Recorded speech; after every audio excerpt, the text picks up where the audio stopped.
knows the exact modern definition of what hypnosis is. Got it? Yeah. Okay. So there's other ideas I have about hypnosis. One of the main ones being that Erickson was tuned into our natural mind-body rhythms, particularly the basic rest activity cycle every hour and a half, sometimes called the ultradian rhythm. Before you go into that, can I ask you about the converse, which is when people are going to be firewalking and they're making bad pictures? If people are fearful and Yes. clearly thinking nothing good's going to happen, what would be the likely outcome of that? Of course, they're going to be in a kind of a fear response. There's going to be a sweat response. Yeah, they could be setting themselves up physiologically to get burned. I haven't gone into the detail of research on firewalking as you have, but I would bet dollars to donuts that if you were taking physiological measures, you'd find, yes, there's a stress response taking place, as you can measure with any electrical apparatus. And here's what I'd like to suggest for you and your colleagues, to take blood samples, or it could be saliva samples of the gene expressions before, during, and after firewalking, and see if there's a relationship between gene expression and successful or not successful firewalking. I would say yes, there should be. And how quickly, or what evidence is there out there that hypnosis or altered thinking or focused thinking can affect the physiology in very obvious ways? You know the old story of a person walking through the jungle and suddenly they see a snake and they get afraid, and reflection, it's really not a snake, it's a twig. So it can happen instantly. But from my point of view, the whole path from mind, cognition, RNA, communicating to the DNA, to turning on the genes, to making the brain plasticity and so forth, it typically takes about an hour and a half or two. That's what I documented in several books of researchers and so forth. With your firewalking people, of course, they've been prepared, some of them for years. They were curious about firewalking and would they be able to do it and so forth. So the time factor is ambiguous. That's why I'm suggesting, to get some real facts, take a sample of their gene expression before, during, and after, just as I've done with some of my colleagues before the creative psychosocial genomic healing experience, as I call it. I don't even call it hypnosis in our research. And then before, afterwards, immediately afterwards, and then 24 hours later. Was there a different pattern of gene expression that makes sense in terms of what we know the genes are actually doing? That's going to be real science. But just on the cognitive, behavioral, social, cultural, oh yes, there's metaphorical, there's anecdotal data, but there's no hard and fast. That's why I created a psychosocial genomic healing experience. We got a protocol to use exactly these words. And you measure these gene expression level responses, which is the fundamental response of life. We're going right to the core of what mind-body communication is all about. That's that's what's new for our generation. We're tired of the metaphors. At least a lot of professionals are. Yes, the metaphors are good. Yes, the metaphors and stories, Erickson used them prolifically. I use them. I'm sure your people in firewalking, I'm sure, use them. Yeah, we do. But we know that stories influence the body. But how? What can you publish in Nature or Science Journal that shows this is it? Recently, for example, in Science, they published a paper showing that when people go to sleep, these spaces between the cells of the neurons of their brain widen, and with these widening spaces, more cerebral spinal fluid can flow through and pick up the waste products of waking consciousness and outer world activities.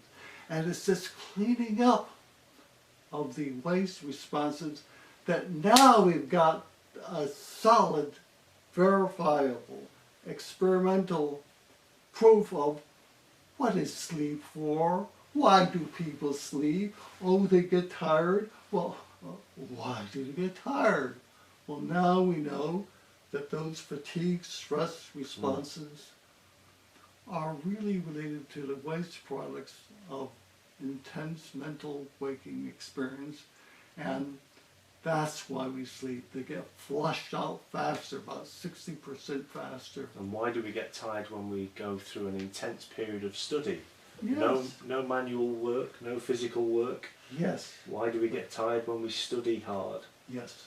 Okay, now what's the science at that level? I imagine it's measuring gene expression. Great. And we've got the model out there. Great. A number of papers published. So I'm going to bring... Catherine's just having a little nap there, I think. Okay. So Catherine, I'm going to bring you in now. I'm going to move a chair and sit so that if you need to look at me, I'll be behind the camera. Okay. And I'm going to ask you that question about Dr. Erickson and the Epiphany. Say again, what? I'm going to ask you that question about the Epiphany with Milton Erickson. The Epiphany. Epiphany. Epiphany. Yeah. You want to hear that story again? Yeah, but in more detail now. Because we're going to go into all of the gene expression stuff now. Hi, sunshine. Hi, loved one. This is great. Okay. Okay. Okay, so we're joined here today. I'm very grateful to introduce Dr. Catherine Rossi and Dr. Ernest Rossi. We're very pleased that you've agreed to talk to us. Thank you very much for your time. And even though by many people's standards now would be a time of reflection, perhaps retirement, Dr. Rossi and Rossi continue to work relentlessly into their more advancing years. And what I'd like to ask you first is, what got you into your current thinking? What is it that you're both involved with at the moment, and where did it come from? Because after all, you're most renowned for, of course, your work with Milton Erickson. So, did he influence you in your current path, or was that something that was incidental? No, I had this long before I met Erickson. Me too. I had these interests when I was 12 years old. Do you want me to tell you that story? Why not? My father was an immigrant to this country. My mother was from the old village. In Italy. Yeah, in Italy. The area around Naples. They did not even have an 8th grade education. So when I went to school, I could hardly speak English because I spoke the old Italian dialect. And my parents had the idea that I should become a shoe repairman. So when I was 7 or 8 years old, they got me a job working with a shoe repairman, and that's what I was destined to become. I got bored with it. On the way home from school, I learned that I could walk into the little public libraries, and there I discovered all by myself these fascinating books with pictures of yogis sitting in odd positions, and pictures of lightning, maybe mental electricity, and all the mysterious phenomena of yoga, hypnosis, meditation. I also found a book on Immanuel Kant's The Critique of Pre-Reason, and I thought, I misunderstood the title, of course, and I thought, this book can teach me how to criticize my reasoning. So I studied all these books. Well, they had a good effect, because by the time I took the entrance exams to college, the very things I was studying in Immanuel Kant's Critique of Pre-Reason were right there as reading association tests. So I passed with flying colors, and I started the scholarship thing. So and then as I went through pharmacy school and graduate school in psychology, then I get a U.S. Public Health pre- and postdoctoral fellowships to study with Franz Alexander, who was a big psychoanalyst, specialist in psychosomatic medicine. So you see, ever since I was a little kid, I was interested in the fascinating things about mind and body and so forth. Erickson was my first mentor, truly a personal mentor in the whole mind-body enterprise. But it was the fascination with mind, with learning, with getting a higher education, learning how to read. At the age of 7, I remember how disappointed I was on the weekend when I went to get the newspaper to look at the comics. There weren't any comics on this particular Saturday, so I had that first moment of self-awareness.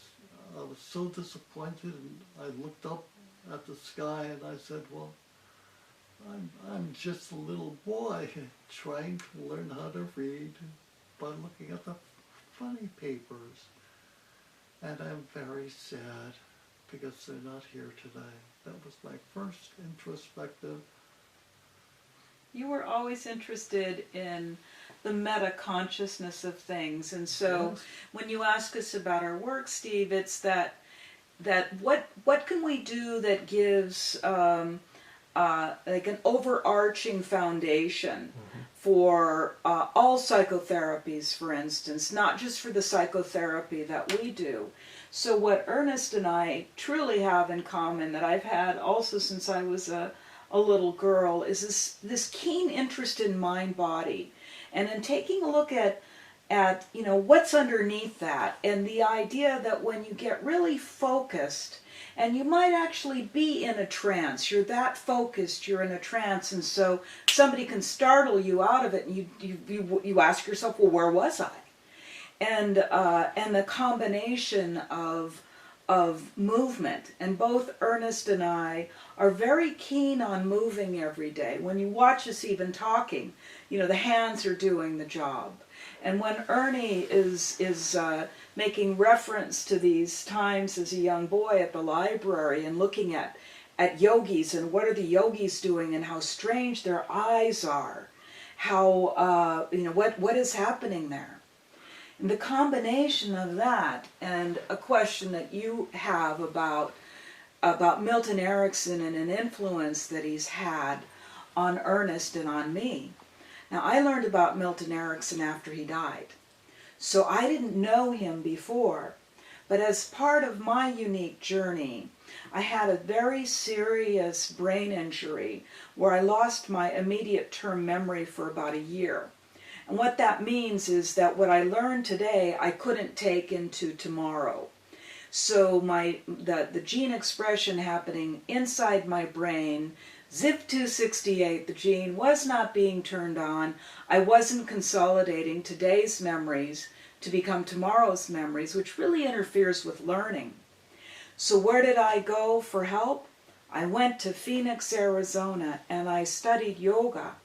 Where did I stay? The Erickson family invited me to stay at their home. And I stayed just like Ernest had for those 8 years.